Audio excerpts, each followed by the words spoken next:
Police station की tubelight की रोशनी सीमा के चेहरे पर पड़ रही थी।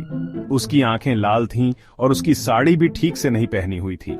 वो इंस्पेक्टर यादव के सामने बैठी थी और धीमी आवाज में अपने गायब पति रवि के बारे में बता रही थी। वो कल से घर नहीं आया था। उसका फोन सीधा वॉइसमेल पर जा रहा था।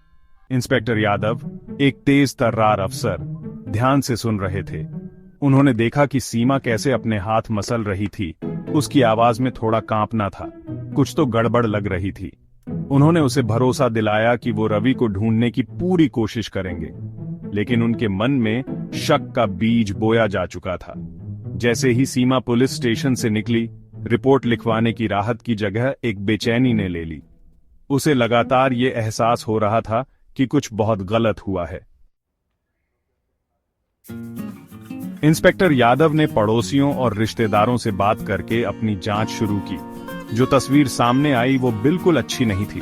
सीमा के किसी और से संबंध होने की, देर रात फोन कॉल्स और मेहमानों की बातें होने लगी। रवि, एक मेहनती और भोला भाला इंसान, अपनी पत्नी के बारे में फैल रही अफवाहों से अनजान था, लेकिन उसके परिवार ने कुछ और ही बताया। उन्होंने रवि के बढ़ते शक, उनके झगड़ों के बारे में बताया जो उनके शांत मोहल्ले में होते थे। एक नाम बार बार आ रहा था, विजय, एक लोकल बिजनेसमैन जो अपने चार्म और बैड रेप्यूटेशन के लिए जाना जाता था। जांच आगे बढ़ रही थी। हर जानकारी इस कॉम्प्लिकेटेड केस में नया मोड़ ला रही थी। इंस्पेक्टर यादव जानते थे कि रवि के गायब होने का सच जानने के लिए उन्हें उसके करीबी लोगों की जिंदगी में और गहराई से जाना होगा। रवि के फोन रिकॉर्ड्स पजल का एक इंपॉर्टेंट पीस बन गए। गायब होने से पहले की last few calls unknown numbers पर थीं।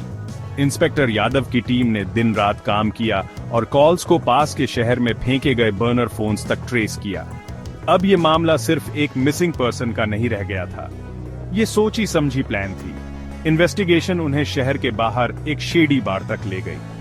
बारटेंडर, जिसकी नजरें टेढ़ी थीं और उसे गॉसिप करने का शौक था, उसने हिचकिचाते हुए बताया कि विजय और सीमा वहां अक्सर आते थे और उनके साथ दो और आदमी भी होते थे। जाल बिछ रहा था और सीमा का बनाया हुआ ड्रामा अब टूटने वाला था।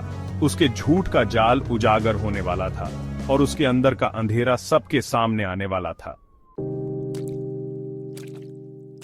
रवि के वर्कप्लेस के पास लगे सीसीटीवी फुटेज ने एक खौफनाक क्लू दिया। इसमें रवि एक कार में बैठता दिख रहा था। उसके चेहरे पर चिंता साफ दिख रही थी। वो कार, एक सिंपल सी सेडान, विजय के एक साथी की निकली।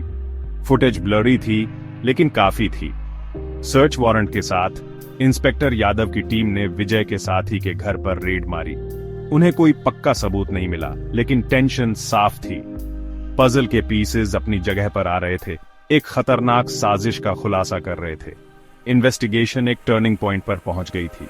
सीमा और उसके साथियों के खिलाफ सबूत बढ़ रहे थे और इंस्पेक्टर यादव सच्चाई के करीब पहुंच रहे थे। इंटेरोगेशन रूम की तेज रोशनी में सीमा का पेशेंस आखिरकार टूट गया। पक्के सबूतों के सामने उसने अपना गुनाह कबूल कर लिया। रवि की दौलत की चाहत और विजय के लिए प्यार में पागल उसने उसकी डिसअपीयरेंस की प्लान बनाई थी। सीसीटीवी फुटेज में दिख रहे दूसरे आदमी, विजय के साथी, जल्दी ही पकड़े गए। उन्होंने प्लान में अपने रोल कबूल कर लिए और बताया कि कैसे उन्होंने रवि को बहला फुसला कर ले गए और उसकी लाश को ठिकाने लगाया। सच्चाई, जो झूठ और बिट्रेयल की परतों के नीचे दबी थी, आखिरकार सामने आ गई। सीमा का केयरफुली बनाया हुआ ड्रामा टूट गया और उसके अंदर की कनिंग किलर सबके सामने आ गई। कोर्टरूम में सन्नाटा छा गया जब प्रोसिक्यूशन ने अपना केस पेश किया। सीमा और उसके साथियों के खिलाफ सबूत बहुत स्ट्रांग थे। फोन रिकॉर्ड्स, सीसीटीवी फुटेज और उनके अपने कन्फेशंस ने एक साफ तस्वीर दिखाई।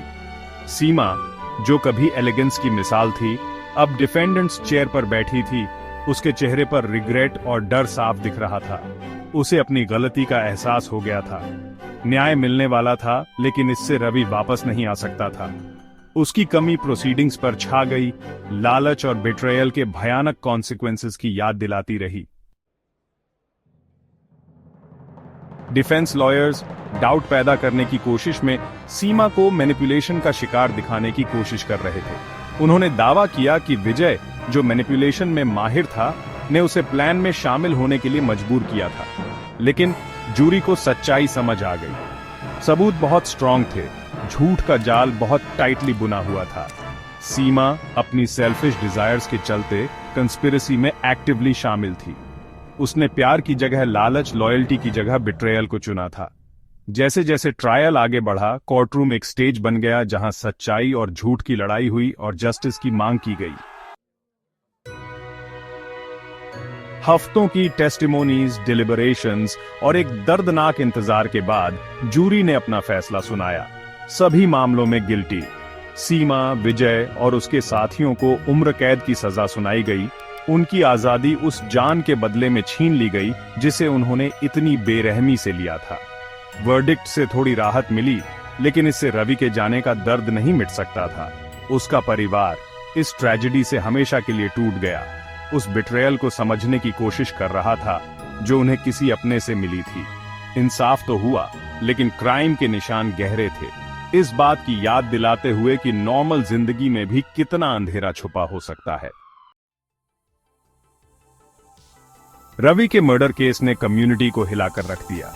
इसने एक डरावनी याद दिलाई कि बुराई कई रूप ले सकती है और हमारे सबसे करीबी लोग भी डार्क सीक्रेट्स रख सकते हैं। बाद में इंस्पेक्टर यादव इस केस से परेशान अक्सर उन घटनाओं के बारे में सोचते थे जो इस ट्रेजेडी का कारण बनी। उन्हें उम्मीद थी कि रवि की कहानी शेयर करके दूसरे लोग उन गलतियों से सीखेंगे जिनकी वजह से उसकी अनटाइमली मौत हुई। केस तो बंद हो गया था, लेकिन रवि की याद, एक ऐसा आदमी जिसे उसकी प्यार करने वाली औरत ने धोखा दिया, हमेशा बनी रही। जिंदगी की नाजुकता और बेकाबू लालच और बिट्रेयल के भयानक कॉन्सिक्वेंसेस की याद दिलाती रही।